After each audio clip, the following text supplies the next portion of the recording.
Hi guys, Hunter Biden got $3.5 million from the richest woman in Russia, Yelena Baturina, who happened to be a wife of an ex-mayor of Moscow, Yuri Lushkov. Mainstream media completely ignored that story. There were no wrongdoing, they claim. I've spent the day doing my own investigation, and being a Russian speaker helps a lot. And today I'm gonna share you my shocking findings with you. Who is Yelena Baturina? Let's start from the very beginning.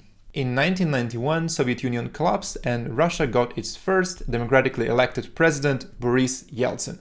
Sadly, he was an alcoholic.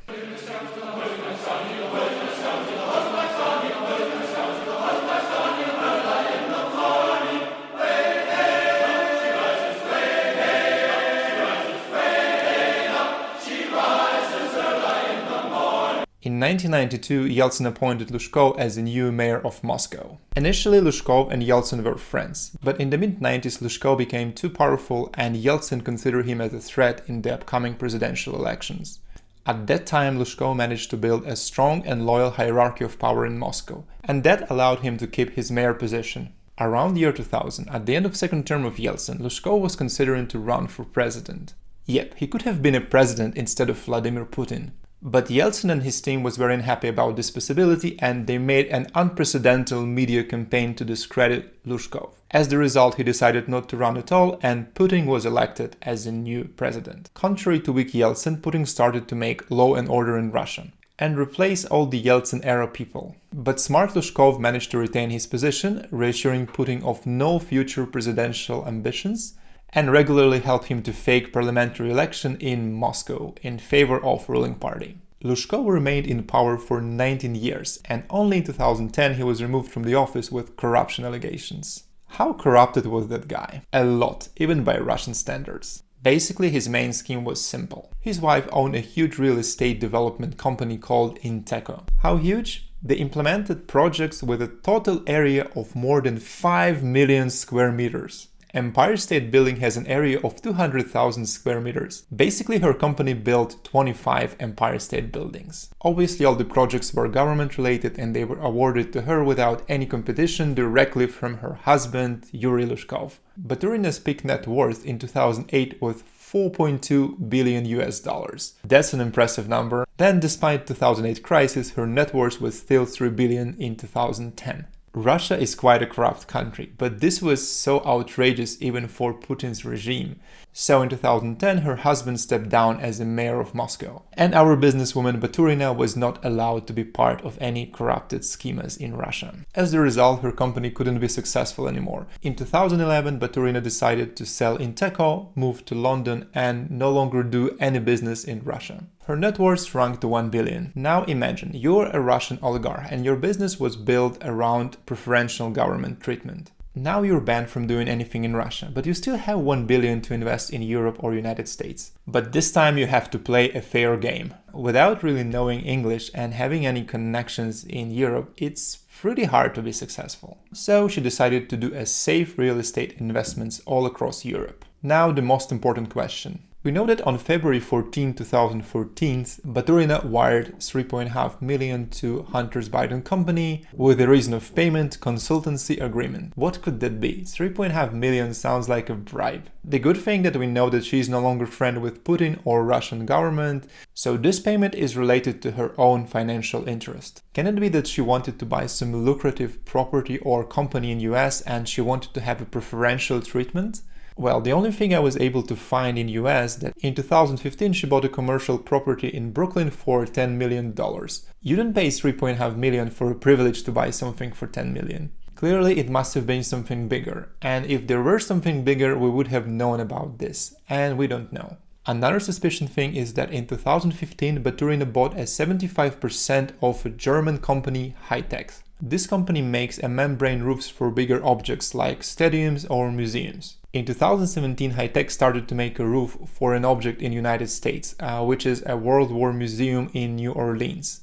Any possible corruption in here? First of all, High-Tech is a German company, which was bought for around 10 million and Joe Biden definitely has no influence there. Second of all, it's unlikely to pay for something in 2014 and then get it in 2017. Third, it's probably not as lucrative contract compared to some of the stadiums, which this company has in portfolio. Lastly, the museum is not really sponsored by government. Okay, to understand the real reason, you need to look a bit closer at Hunter's companies, which are RST and BAM. Both are private investment funds founded by Hunter Biden and his partner Devon Archer. We have a document obtained by FBI, which is a minutes of BAM board, where Archer said that Baturina invested 200 millions in various of his investment funds. Why she invested in Biden's fund instead of some public ones? The simple answer is to get better returns. If you are not an investor, let me explain you how it works. You have 200 millions and your goal is to find a safe investment which will provide you some modest return. You can buy Google or Tesla stock.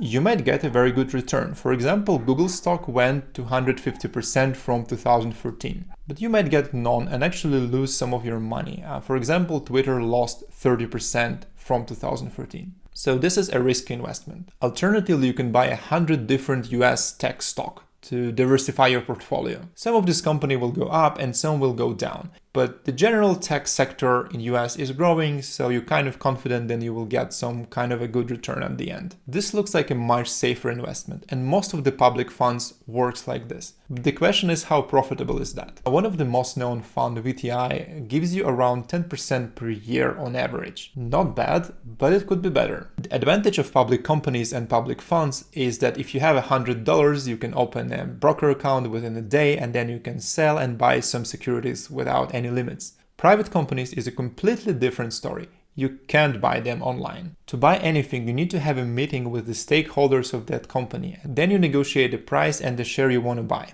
And these guys are only interested in larger investments. So you can't come with $100. You need to have at least 100Ks, or in some cases you need to have 1 million of investment. Usually these kind of investments are much riskier because these are private companies. So most of the financial information are hidden from you, and they're way less regulated. However, these companies can give you a much higher return if you pick the right ones.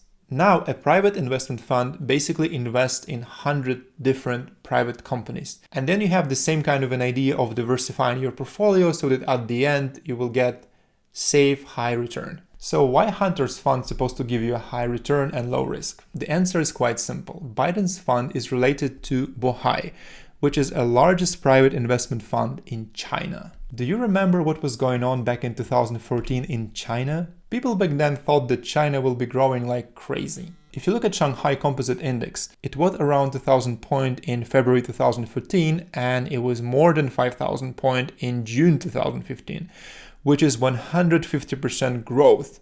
Later it dropped to 3,000, which is still a 50% growth. This is all based on public Chinese companies. What was going on with private ones? I don't know, but I would assume they were growing even faster. So we know it was definitely profitable. Why was it safe? Well, because a fund with US Vice President's son as an owner looks quite convincing. Now we can clearly explain that 3.5 million was a transaction fee associated with the investment. 2% fee looks okay when you have a privilege of earning 150% within just a year. Let's reiterate. Biden and Archer had a private investment fund, which were dealing with private Chinese equities, which were thought to grow fast back in 2014, much faster than any US or European securities. To access this fund, rich clients should pay a huge fee. To make sure that the fund is safe, Hunter Biden was appointed there as a key figure. Clearly, there is nothing illegal in this 3.5 million payment. Could Devon Archer and Hunter Biden created this business back in 2009 without Joe Biden's support? Theoretically, sure. But practically, Joe Biden provided with all the necessary connections in China, and the most important, Biden's name attracted the clients and built the trust in the fund. Let me know in the comments what do you think about that strange story. And thanks for watching, don't forget to like and subscribe, and see you in the next episode. Bye!